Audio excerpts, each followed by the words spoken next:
Audit का season शुरू हो गया है और ऑडिटर्स के लिए एक बहुत बड़ी समस्या होती है, वो है डेटा एक्सट्रैक्शन। हमें बहुत बड़े डेटा में हमारे जो काम की चीज़ें वो ढूंढ के निकालनी होती है, और ये ढूंढ के निकालना ये काम आसान होता है अगर आपका डेटा साइज़ छोटा है तो, लेकिन जहाँ पे नंबर ऑफ़ ट्रांजैक्शंस बढ़ जाते हैं वहाँ पे डेटा में से हमें जो चाहिए वो निकालना वो बहुत मुश्किल होता है। दूसरा, आजकल स्टैट्यूटरी रिक्वायरमेंट्स बहुत ज़्यादा बढ़ गई है। जीएसटी की रिक्वायरमेंट, इनकम टैक्स की रिक्वायरमेंट, टीडीएस की रिक्वायरमेंट में पीएफ ईएसआईसी की रिक्वायरमेंट, हर जगह ऑडिटर को अपने कमेंट्स देने होते हैं। तो ऑडिट एक स्टैट्यूटरी एंगल हो गया, एक बिज़नेस एंगल हो गया। ये दोनों एंगल से जब हम ऑडिट करते हैं तो ऑडिट करते समय हमें जो इन्फॉर्मेशन चाहिए वो कितनी जल्दी मिल सकती है उसके ऊपर पूरा खेल होता है। तो दो चीज़ें हैं, एक तो हमें इन्फॉर्मेशन जल्दी चाहिए, दूसरा हमें इन्फॉर्मेशन सही चाहिए, और तीसरा एक पॉइंट और भी है, इन्फॉर्मेशन कंप्लीट चाहिए।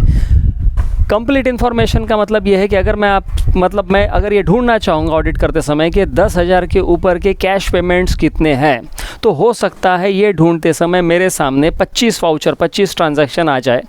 लेकिन क्या ये 25 ट्रांजैक्शन पूरे हैं? इनके अलावा कोई भी ऐसा ट्रांजैक्शन नहीं है जो कि 10,000 के ऊपर है और कैश में है, मतलब मेरी कंडीशन के हिसाब से है। तो ये 25 ट्रांजैक्शंस अगर कंप्लीट है तो बहुत खुशी की बात है, लेकिन हो सकता है कि एक दो ट्रांजैक्शन हमारे इस रिपोर्ट में आए ही नहीं, फिल्टर में आए नहीं है। तो अगर ऐसा हो गया तो हमारा ऑडिट इन्फरेंस जो है वो गलत हो जाएगा।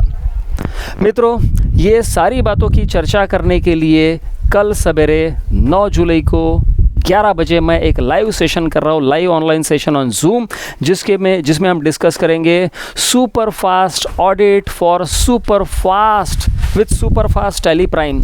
तो ये टैली प्राइम के साथ हम किस तरह से सुपर फास्ट ऑडिट कर सकते हैं, यही हम डिस्कस करने वाले हैं। It is an open to all free session, you can attend it by clicking on the link given in the description और बायो। आप वहाँ पे जाइए और लिंक के ऊपर क्लिक कीजिए, डिस्क्रिप्शन बॉक्स में लिंक है, आप रजिस्टर कीजिए और मेरे साथ कल सवेरे 11 बजे आप लाइव जुड़िए। Thank you very much, have a nice day.